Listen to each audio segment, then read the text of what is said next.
Hey kids, time to get to school! Can we have Fun Kids in the car? I think it'll have to be my station this morning, kids. I'm not sure we can get Fun Kids in the car. Yes, we can. We've got Apple CarPlay. Yes, but I'm not sure how we do it. I know. The Fun Kids app works with CarPlay or Android Auto, like Nikki's mum's car has. So, Dad, all you need to do is plug your phone into the car and you'll see the app appear on the dashboard. True, but, I was going to drive Mum's car today as mine has to go to be fixed. That's okay. You can connect your phone through Bluetooth in Mum's car. Where do you get all these facts? You should listen to Fun Kids more. Take Fun Kids with you. Download the app and when you're in the car, you can Bluetooth it or connect it to Apple CarPlay or Android Auto. Gaming, entertainment, lols and superhero action. It's all in Mega Magazine this month. From the latest epic movies and games to the best TV and YouTubers, make your life mega and pick up the latest magazine. Each issue has awesome gifts and sick prizes, amazing quizzes and cool posters, plus elite tips and the latest news from Roblox, Minecraft and Fortnite. Be mega this month. Get Mega Magazine now.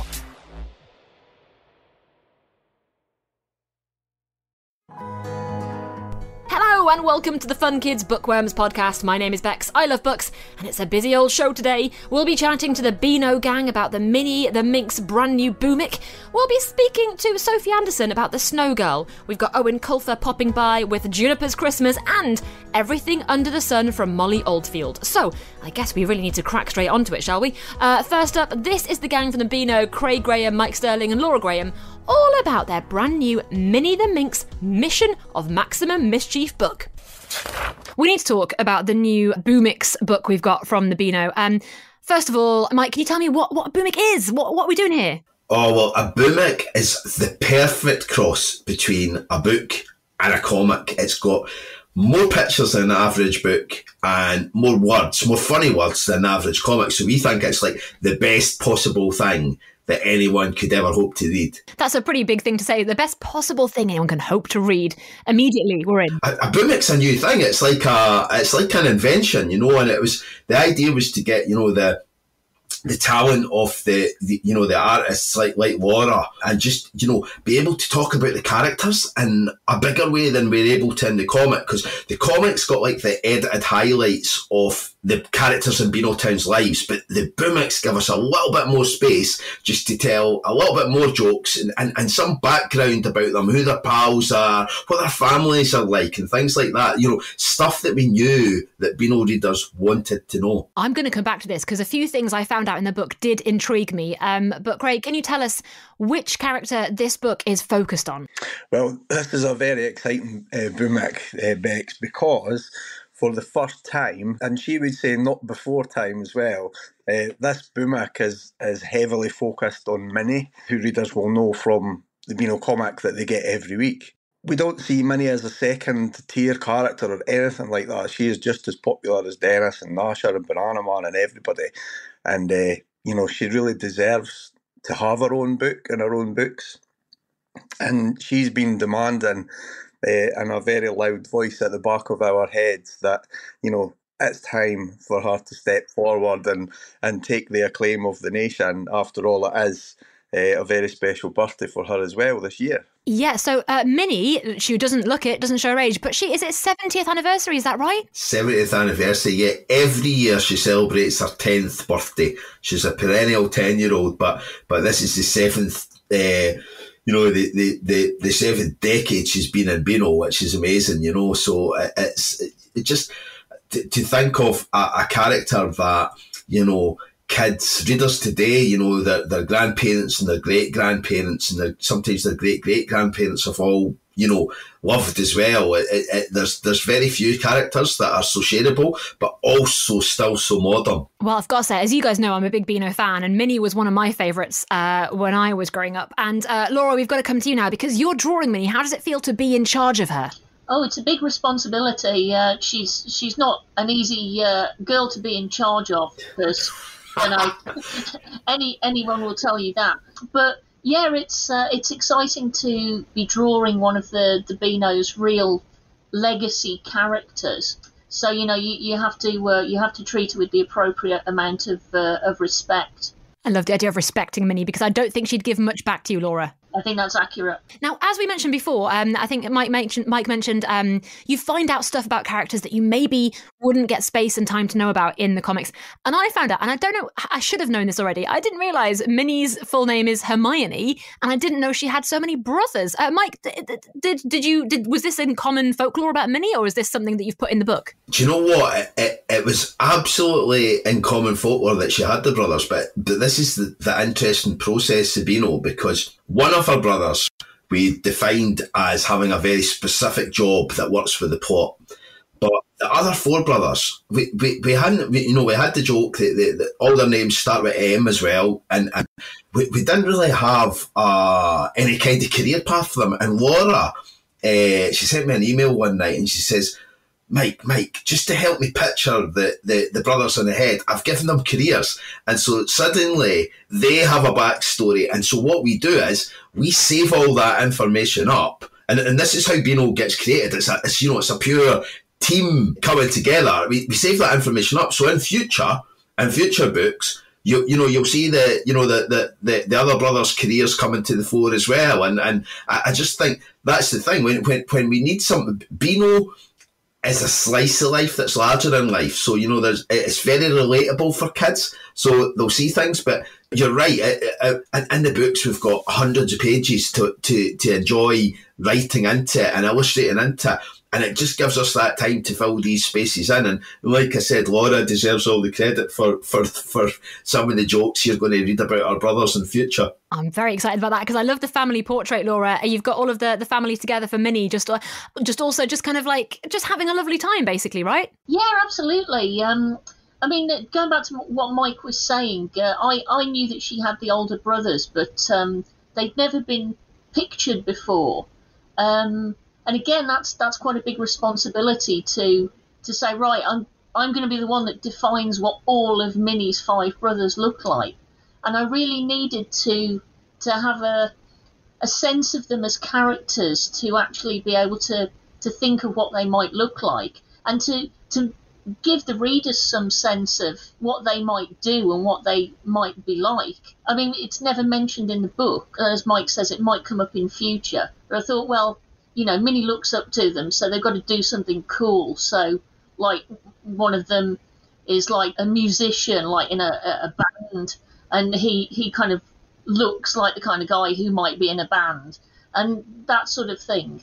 So I wanted to make them look like the readers might think, oh, they look like interesting guys. I wonder if we'll find out more about them, rather than just kind of 5 little clones of Minnie's dad. It makes sense where Minnie's come from, that she would look up to them. You're right. And Craig, tell us, we've got some other characters referenced in here from the Beano as well, like the numbskulls are mentioned, you've got Calamity James. Is it kind of important to you to put other characters in there too? Yeah, well, Minnie lives in Beano Town, Bex, and all the characters that readers can find in Beano Comic also live there. So that's the world that she lives in, and we know that Beano readers love to recognise other characters from the world that they enjoy. And it's great fun as a writer, and I'm sure for Laura as an artist as well. It's great fun to have those little worlds colliding a little bit more. So, Calamity James has his own strip and he's drawn by somebody other than Laura in the comic. But, there's no reason why their paths can't cross in Beano Town and in a story. And it's very satisfying to see the way that those characters speak to one another. It's much more like real life, I think. And we know that readers do love that little flash of recognition, and it's a little bit like Marvel, when Iron Man meets the Hulk and stuff like that. I think they do it almost exciting when you see them all cross over. Yeah, it is like a crossover, and that's quite a change from the Beano in past decades, isn't it? I think, because I'm pretty sure when I was reading it as a child, each character strip, they all kind of felt like their own little worlds. Yeah. Whereas in the last several years, Beano Town's become much more of a sort of a place like Springfield in The Simpsons, where there's lots of different characters and you're learning about each of their individual adventures, but it makes perfect sense when their lives intersect as well. That's absolutely right, Laura. Yeah, I mean, when I was a kid, which was before you were, every kid in the comic went to a different school and things like that. And, you know, there was no real connection other than the comic that they appeared in the comic. And it was, you know, it was fine. And it is what those little stories that deal with one character, that's what Beano is very, very good at. But it didn't make sense to us that Dennis wouldn't know who Minnie was when they wear the same jersey almost.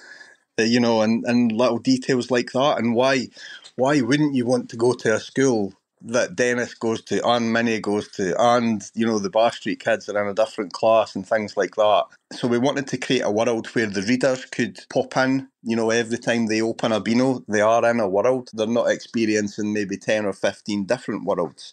It's one world, and everything makes sense on its own terms. Again, as a writer and as an artist, that's really fun to find the details in the background that, you know, you can have. So, you know, if you have a banana skin lying round the corner, readers now know that, you know, Banana Man lives in Beano Town as well. Maybe Banana Man's just been there and gone off on a kind of superhero mission, and it just fires the imagination. It's incredible. It's very empowering to sort of have your imagination fueled by all these little things. Because obviously you guys have written it and you've drawn it together.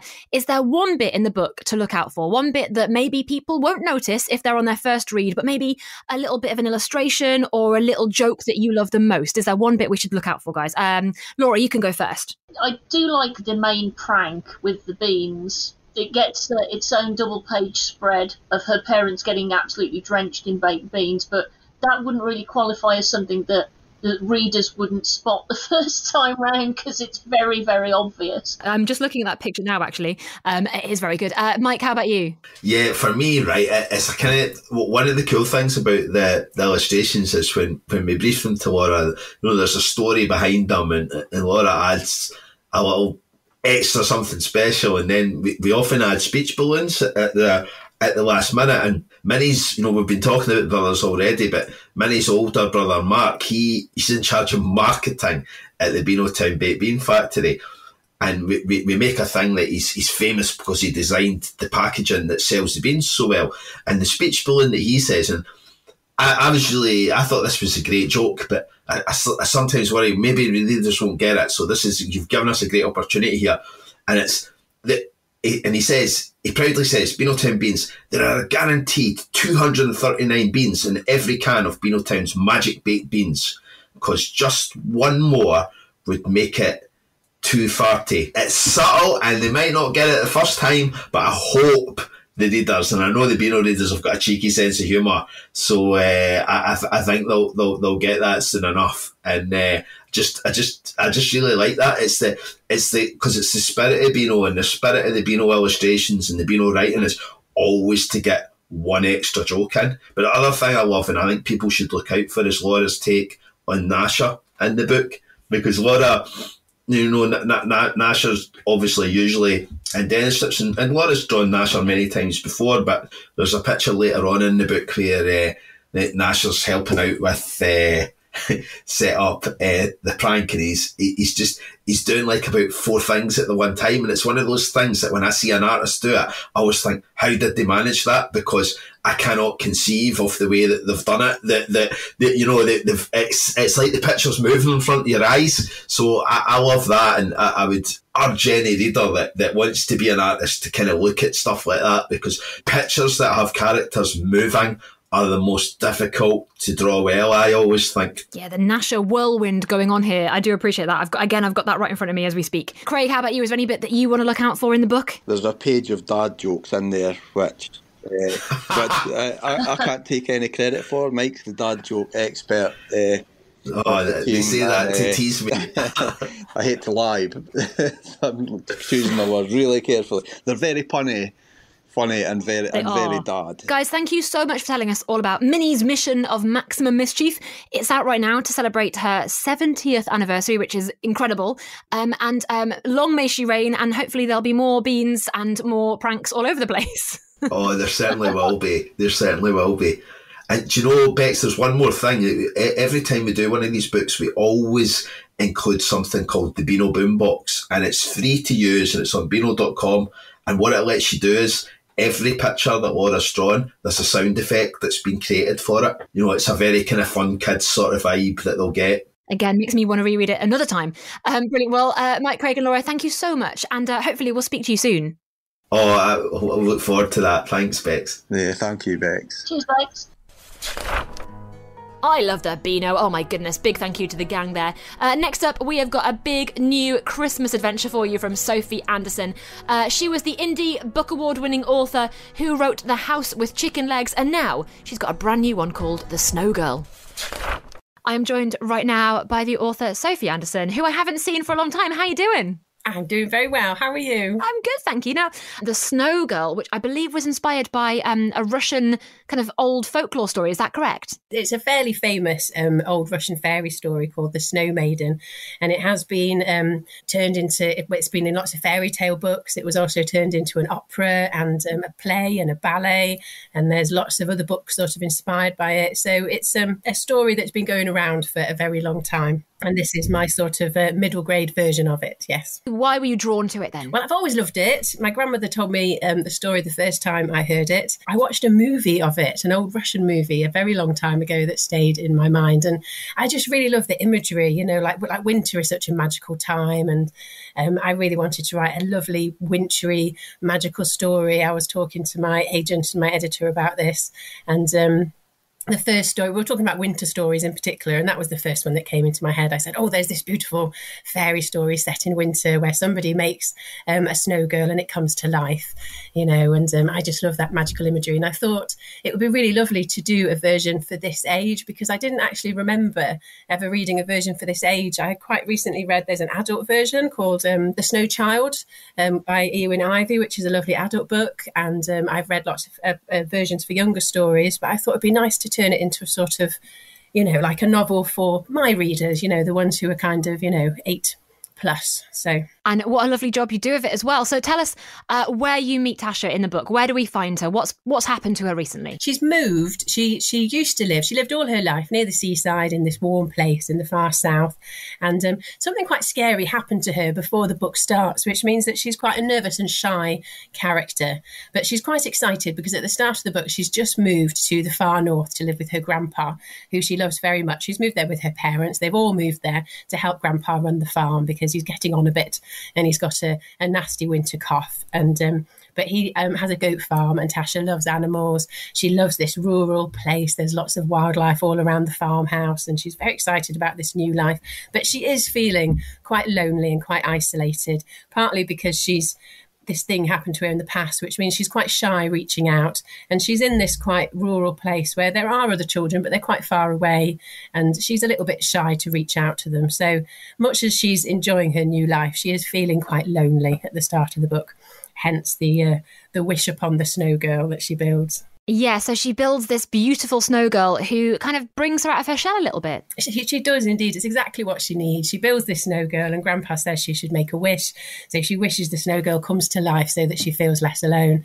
And of course, her wish comes true with this winter magic, and the snow girl takes her on lots of adventures, and slowly she builds her confidence, and they become friends. And yes, it's kind of exactly what Tasha needs to kind of come out of her shell and feel a little bit more confident. But of course, as winter goes on, it goes on a bit longer than it should, Tasha starts to think something's not quite right and that spring should really come to the valley. But of course, she worries what will happen to her friend when spring comes. It's interesting. I read at the back of the book, you said the idea that, you know, it made you think the idea that spring is coming. It means you have to like live as much as you possibly can while you're around, because obviously for the snow girl, it's you know, spring is on the way. It's not ideal. I wanted to stay true to the original fairy story in that respect, and obviously there's a few different interpretations of it. But I always felt that the story was very much about living life to the full. You know, the snow girl in all the versions that I've read of her is this lovely, cheerful character who seeks out love and happiness, even though she doesn't exist for very long.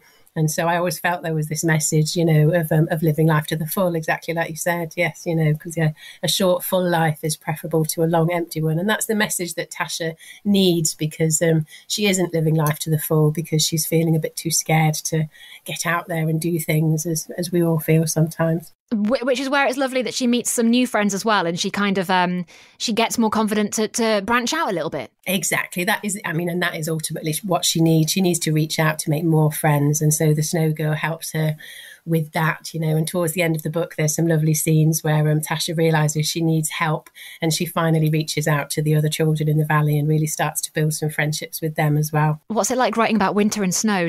Were you writing this in wintertime, or did you write it in summertime? No, I wrote it in summer. It always seems to be the way. I think when we first talked about the book, it was winter, so I was quite excited about it, and I remember there being snow, but I was working on something else then. I was finishing off the edits for the previous book, and so by the time I really got into writing it, it was summer. And I think this has happened quite a lot. Whatever season my books are set in, I seem to have the idea in the right season, but by the time I'm writing it, it's a completely different season.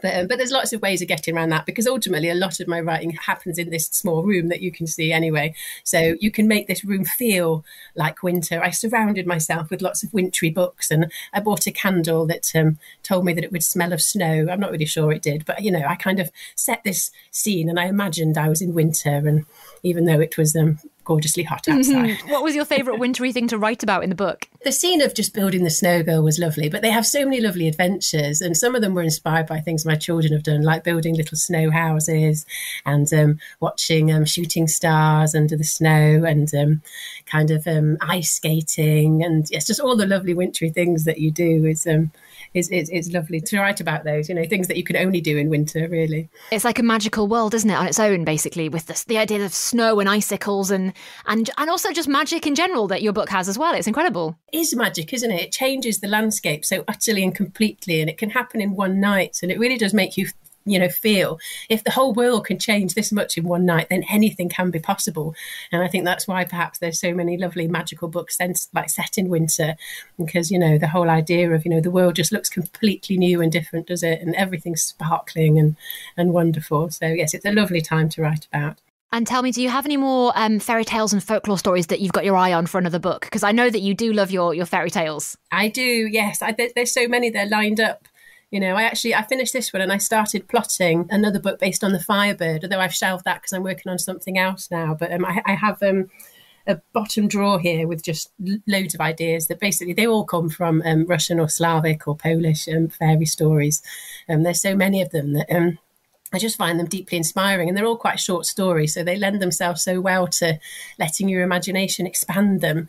You know, I always say to children, if they want to write but they're not sure what to write, to go and dig out some old stories and just borrow a character that inspires them, or a theme or an idea, because they're perfect places to, you know, to feel inspiration and to blow them up into bigger stories. That's a really good idea. I've never thought of that before, but yeah, kind of borrowing and workshopping and reusing and then kind of coming up with something new is quite exciting, actually. Exactly, and lots of writers do it, lots of filmmakers do it, Disney do it, you know, and the whole I was mention that there's a Sleeping Beauty spin-off, is it Maleficent, where they just take that character and give her a whole story. And I used to do this with workshops when House Chicken Legs came out, because essentially I took Baba Yaga, who was quite an evil character generally in folklore, and turned her into something good. And I always think a good idea is to choose a fairy tale villain and to imagine a backstory for them, make them a more rounded character. Why are they evil now? Did someone wrong them in the past? And there's lots of books and movies that explore that idea, that take someone who on the surface is this two-dimensional villain and turn them into a character that is very relatable and understandable.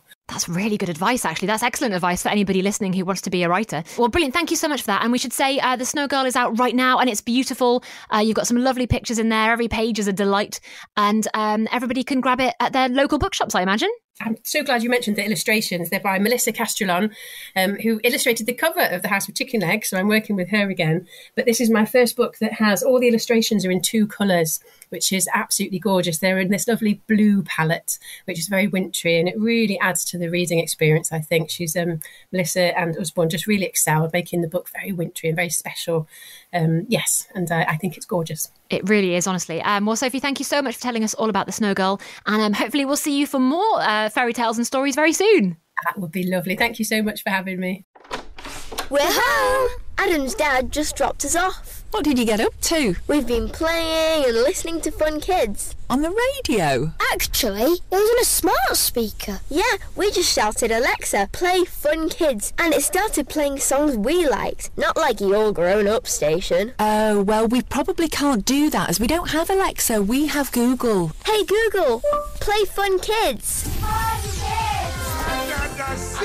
How did you know how to do that? George from The Breakfast Show told us how it works on smart speakers. I should have known. He's very smart. Get Fun Kids on your smart speaker all around the house. Just tell it to play Fun Kids.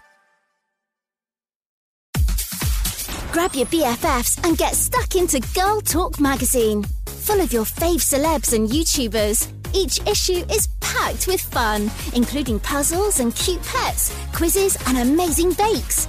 All this plus awesome prizes, fab fashion and amazing gifts. Girl Talk magazine. Get it every month. What are you waiting for? Now, recently, I spoke to Eoin Colfer. I've never spoken to Eoin before. I had no idea what to expect. And he was so funny, so amazing. You may know him because he wrote the incredible Artemis Fowl series. He's got a brand new Christmas book out right now called Juniper's Christmas. Let's find out a little bit more. I am joined right now by the author Eoin Colfer. Hey, how you going? I'm doing great. It's really nice to talk to you about books and whatever, and the history of the world. We should cover everything. We shouldn't limit ourselves. Whatever needs talking about, we should talk about that. Because you've got a brand new Christmas book out, Juniper's Christmas. Initially, I thought I will try and do to Christmas what I did to Adventure Stories with Artemis Fowl, in like Scrooge it up and make everyone horrible, and I just couldn't. I just kept remembering my kids and their faces at Christmas, and my wife loves Christmas. Like, she's a real Christmas girl, and I'm kind of the Scrooge of the family. I don't want to put up decorations, and they just leave needles. Like, let's get a fake tree. I don't want those needles all over my carpet and the resin getting into in between the floorboards is ridiculous, and everybody just overpowers me and puts up the tree. So, but as I wrote this book, a strange thing happened in that I started to enjoy the characters and the idea of Santa Claus and what he represents, and maybe now more. This year just seems the world is crazier than it has ever been in my lifetime. And so I just started to really enjoy it. And when I sent it in, then it very quickly, people said, right, this has to go out this year, and we're going to put it out at Christmas. And it's taken me a while to suppress my curmudgeonly instincts. But I'm actually, you should come. I'm doing nice readings with jokes, giving out to anybody. Nobody goes away depressed. So it's a whole. I think it's changed me as a person. I think I'm going to try some hopeful books from now on. See what happens. The spirit of Christmas has got inside you. I love that you were like saying you were almost disappointed there that you weren't that you were hopeful. You seem to be. Oh, I'm hopeful now, I suppose. Yeah, I'm annoyed. That's pigeonholed me there, but correctly, I'm annoyed that someone has made me feel optimistic because it's almost as bad as having pride. Optimism comes before a bigger fall than pride. So I'm expecting something horrible to happen. Well, I hope not, at least before Christmas. I hope not at Christmas time. That'd be a bit rubbish. But you've got maybe the reason you're so optimistic is you've got a lovely character, Juniper, who is just like an absolute joy to read about, right? She's kind of inspired by some of the amazing girls of literature, from Pippi Longstockings to Anne of Green Gables, and that kind of amazing, positive character that I imagine, even though I have no confirmation, I imagine Kate Bush is also like that just by having them waltz into your life, or pirouette in Kate's case, you just feel everything is better. Everything is good just from meeting this person. And I wanted Juniper to be like that, where just when she comes into the room, whatever this girl wants to do, I want to help her do that or achieve that. I definitely don't want to stand in the way. And she manages to actually change some of the characters in the book. They completely changed their ways. One in particular, the Parky, he's a real nasty piece of work. He's almost like a Scooby-Doo bad.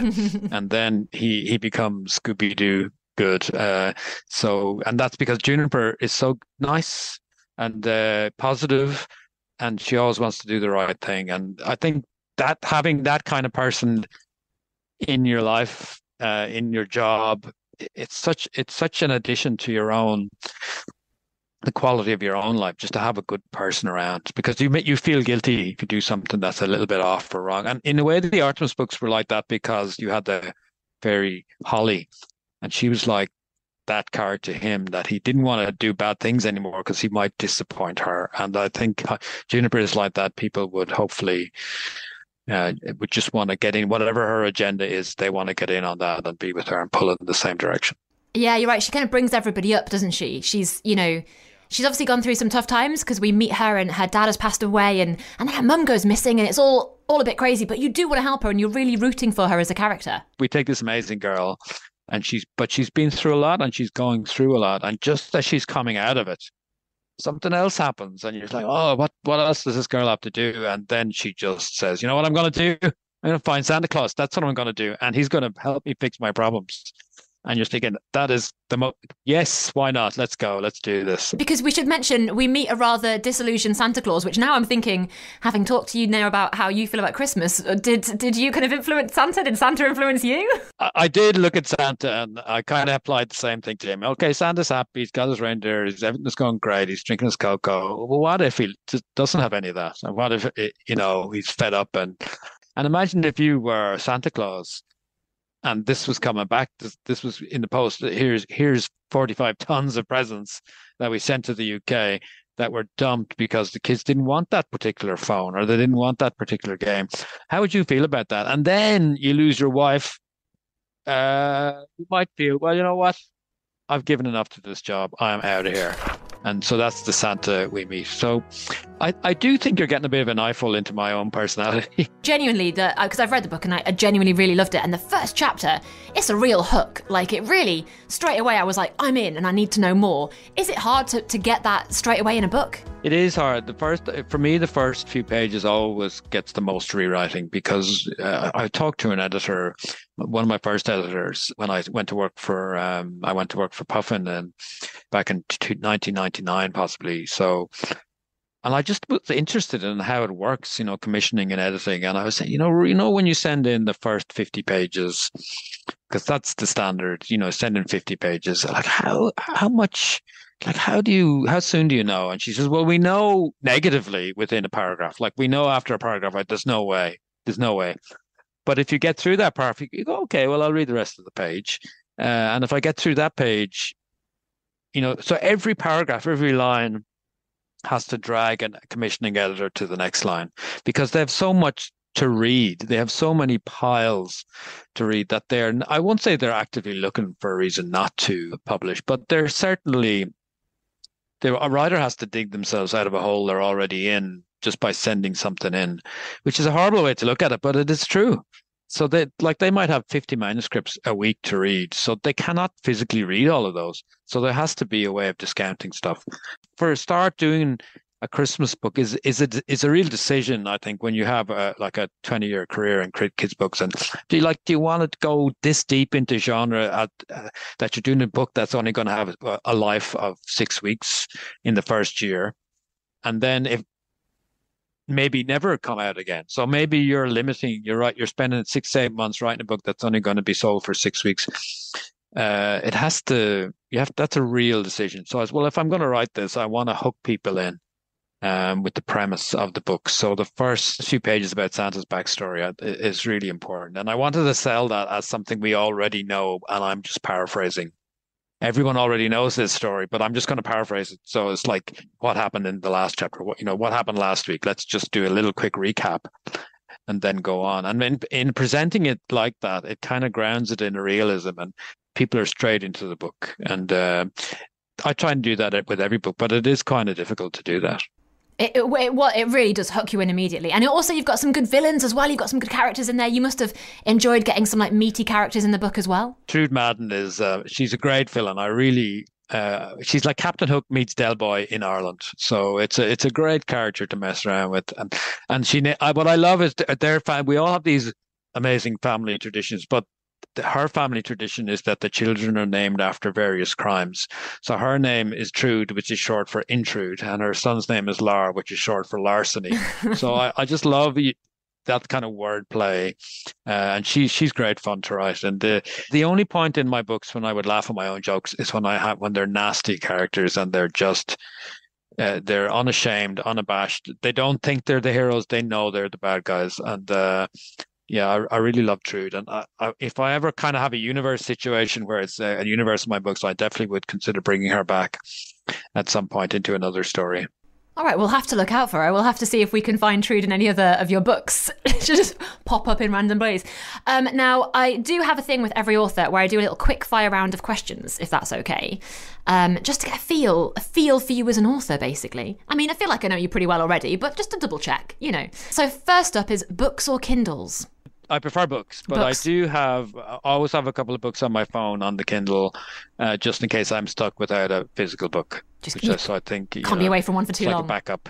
I like that. Yeah, no, it's just a comfort thing. I mean, I couldn't get on a plane or I couldn't get into, on a boat or a car without a book. I mean, I don't obviously read while I'm driving. That's bad, but I would have a book on my person or in my bag. I like that idea. Heroes or villains? I do like a good villain. I just rewatched Die Hard the other day, and it's still a great movie. But Alan Rickman, the king of bad guys. I think the trick with villains is they have to have a kind of a sense of humor about the ludicrous situation they're in and that they're perpetrating. So yeah, I would say villains from Hans Gruber to with his beautiful English German accent, which is perfectly pitched. And I was lucky enough to have dinner with one time with Alan and a producer, and he's such a gracious man, and I suppose he's a little intimidating because you think you see him as a character sometimes.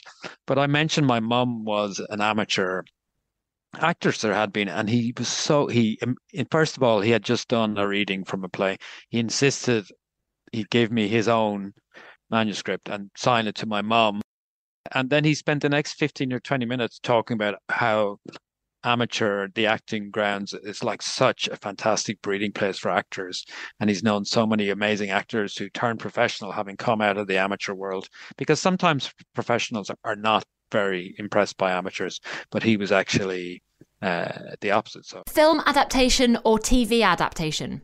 I think in general TV seems to give more room to breathe for an adaptation, and sometimes books need that little bit of space. Now, this is going to be a tricky one. Artemis or Juniper? Juniper is named in the book after Juniper's Virginia, I think, which is the English version of the Christmas tree. So she's a Christmas baby named after the Christmas tree. So I'm deep. You probably didn't realize that. No, you've done the research. I have levels. All right, I'll give you that one.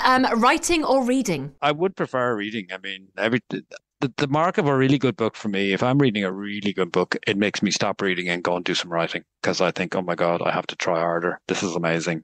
So I just throw it aside in disgust and go and try and write something good. So yeah, but I do really, really, if it's about happiness and satisfaction, I would always read something great. Like you can go back to something like Christmas Carol Dickens and just see how every line and every sentence is just amazing, and every character is in the local, in the universal psyche. That's how good it is. And so there's nothing like reading a book written by someone who's really good at their craft. Paddington Bear or Winnie the Pooh? I have read Paddington Bear and I have read Winnie the Pooh, and I really love both of them. And I think ideally those two bears would be sent to the same preschool, and they would be mates, and we should have an adventure of Paddington and Winnie. And that if they were kidnapped by Captain Hook, this writes itself. Why? I should write this. I was going to say, write it. Why am I telling? Yeah. Why am I telling you this? This is a great idea. But no, if I had to pick one, I would say Winnie the Pooh. And the reason I suppose for that is because my boy Sean, who's 20 now, but growing up he did love a bit of Winnie the Pooh. So that was like the age we were in. So because he watched that, it was on the Disney Channel at the time. We also watched it, and this made me go away and have a look at the books again and realize, oh my goodness, they are amazing. Do you write 9 to 5 or do you write when you fancy? I do the old. I have a mixture of my styles. It's a mixture of J.K. Rowling and also a Roald Dahl. In the mornings I go to a cafe, and in the afternoons I go to a shed in the garden. So I cover both. I reckon that's how to do it. Just do what the greats do. And finally, the last one is the most important one. So I will be judging you on this answer. Salt and vinegar or cheese and onion? Now, you see, that's not as straightforward. I prefer the taste of cheese and onion, but then I have to talk to people, and you can't. I don't like the taste of salt and vinegar as much, but they are passable in company. It's okay to do that. And we have a particularly pungent brand of cheese and onion in Ireland called Tato, which everybody loves. So what you have to do in a situation where there is cheese and onion, you have to take that bowl, and only if everybody in the house and possibly the neighbours takes one of those can you take one, because then you're all infected. That's the best answer we've had. Because that's the reason. Well, Eoin, thank you so much for telling us all about Juniper's Christmas, and hopefully I'll see you very soon for another book. Absolutely, it was lovely. It was lovely, and I'm glad I passed the cheese and onion, salt and vinegar test. You did, and I get to come back next year. Yes, congratulations. Big thank you to Eoin Colfer, and to round up today's episode of the Fun Kids Bookworms podcast, it's Molly Oldfield. She's just joined the Fun Kids Podcast Network, and she's telling us all about her brand new book and podcast, Everything Under the Sun. So I'm here right now with Molly Oldfield. Hey Molly, how you doing? I'm really good, thanks. How are you? Yeah, I'm grand, thank you so much. You have joined the Fun Kids podcast family. Congratulations. Thank you very much. Good to be here. So can you tell us about Everything Under the Sun, because it's such an exciting and rather intriguing podcast? Yeah, so Everything Under the Sun, each week I answer 3 questions sent in to me by curious children all over the world. And what they do is they borrow a grown-up's phone and they record themselves saying their name, their age, a bit about themselves and where they live, and then they ask me their question. And then their grown-ups email the audio or video file to me at molly@everythingunderthesun.co.uk, and then I pick 3 every week and answer 2 myself, and every week bring in a really cool expert to take on one of the questions. So we've answered so many questions, like including why do snakes shed their skin? Where does fire come from? Can blue whales talk to killer whales? What noise do giraffes make? Why are trees green? Why do butterflies have patterns on their wings? Why don't gorillas walk like humans? Like literally anything and everything, we take it on at Everything Under the Sun. So yeah, it's a really good fun thing for kids to explore their curiosity and get their questions answered. I love the idea that listeners and podcasters, they'll basically become presenters alongside you if they're asking the questions, right? If their voices are in the podcast. Yeah, that's what I love about it, hearing all of their voices and then getting to put their voices on the podcast so they can show that, play it to their friends and like hear their own little voices on the podcast. It's really, really nice. I think I would have liked that as a kid, so I'm hoping that they do too. Absolutely. And of course, Molly, the thing is, you can't ask all these questions and give me examples of questions without not giving me some answers. I need some answers to tell my friends, please. Well, I've got plenty of answers.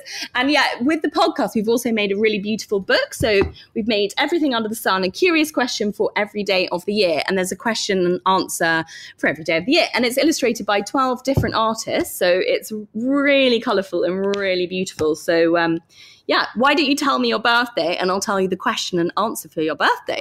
Great idea. Okay, so August the 16th, please. Okay, let me turn to the book. August the 16th. Your question is, why do cats purr? Any ideas? I have no idea. I assumed for attention, but I probably feel like there's a better answer than that. Well, the book says cats often purr when they're calm, like when they're snuggled up on your lap. But cats can also purr when they're nervous, scared, or stressed out. High-pitched purrs, which are more like a meow, can mean a cat wants food or attention. These are called solicitation purrs because cats make them when they want something. In the wild, cats often purr when they groom each other. Cat experts think purring has a healing effect on humans and is really good for a cat's body as well as us, and the vibrations help a cat's bones to grow and its muscles to repair. Oh, I love this. All right, okay, I want another one. So give me your birthday date, Molly. Oh, my birthday is November the 30th. And my question is, why do people make art? And it's answered by Oliver Jeffers, who made like all those amazing picture books. And he says, we make art because we can. Every other species is absorbed with survival, but humans have evolved to have extra time and brain capacity after our needs are fulfilled. With this, we're able to start to ask big questions about why we're alive and how we might spend our lives. We think and feel, and we need to express these things to others to help us understand that we belong to something greater than ourselves, a sense of community. To that end, art is one of the most important things we do. We often learn how to read a picture before we learn how to read words. We often feel things we can't put into words when looking at art. making art can also just be the simple pleasure of appreciating and creating beauty in our lives. Oh, wise words. I love him so much.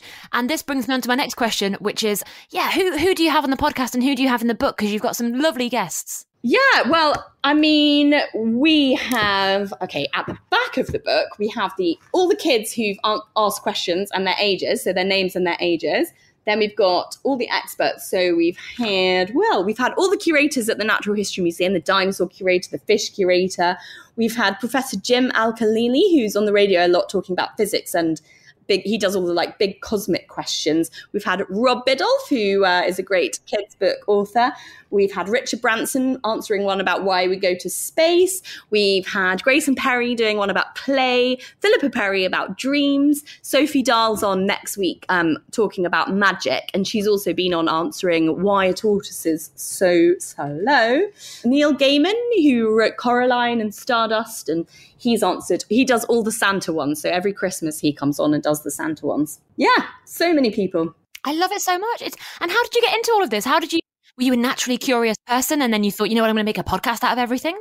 Yeah, actually, I worked on the TV show QI for 12 years. So I was they call us the elves, the people who wrote the show. So I came up with all the questions for the show for Stephen Fry and wrote all of the sort of notes that he used to present the show. And then I had kids and I thought, I don't want to work at QI anymore. I want to be at home doing something. And I thought, well, what about all these questions? Maybe I tried it out. What happened was I'd written a book about museums and in it was the Blue Well at the Natural History Museum. And a little friend went to see it and I asked her mum if she had any questions. And she sent me a voice note recording of her saying, can blue whales talk to killer whales? And I thought, what a good question. And I asked the curators at the Natural History Museum to do a voice note answering it. And that was the kind of beginning of the podcast. And I thought it sounded really fun. So my friend stitched 3 questions together and we put it out as a tryout. And then Stephen Fry retweeted it and shared it. And it just sort of jumped up the charts and got nominated for a British Podcast Award after the first month or so. And then, so I just kept doing it. It was just an experiment, really. But yeah, it was really fun. Have you ever found a question that you haven't got the answer to, or have you got an answer for everything? Well, I've still got hundreds and hundreds and hundreds of questions left to answer. And I pick the ones I can answer or find an expert for, but I've got a lot of work to do. So before we let you go, Molly, give us one more fact from the book. What's your favourite one in the book that you didn't know before? I really like the one about what noise giraffes make because I kind of assume they don't make any noise, but actually they hum, but only at night. And we humans can't hear them, but they hear each other talking to each other in this humming giraffe language. Oh my goodness. Okay, so next time I hear a hum, it could be a giraffe nearby? Well, you won't be able to hear it because it's so low frequency that giraffes can only hear the humming, but you can't. Maybe you have a secret giraffe, Molly. Maybe we don't know. Maybe you have special giraffe ears and can hear them. Yeah, you never know. Fingers crossed. All right, well, thank you so much for telling us all about everything under the sun. And of course, like you said, the podcast is right now at Fun Kids and the book is out as well in paperback and everybody can grab one wherever it is they get their books from. Yay! Thank you so much, Molly, for telling us all about it. Thanks so much. What a busy old show it's been today. Oh my goodness. Thank you so much to the Beano gang, to Sophie Anderson, to Eoin Colfer and to Molly Oldfield. And hopefully you've enjoyed this podcast. If you have, tell all of your friends, subscribe, follow. Let everybody in your life know how awesome books are. And I will see you very soon for more Bookworms. Bye.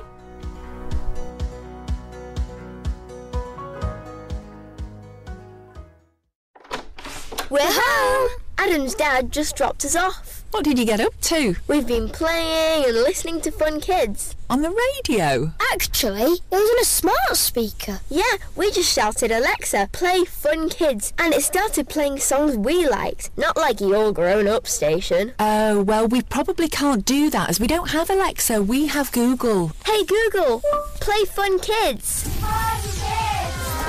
How did you know how to do that? George, from The Breakfast Show, told us how it works on smart speakers. I should have known. He's very smart. Get Fun Kids on your smart speaker all around the house. Just tell it to play Fun Kids.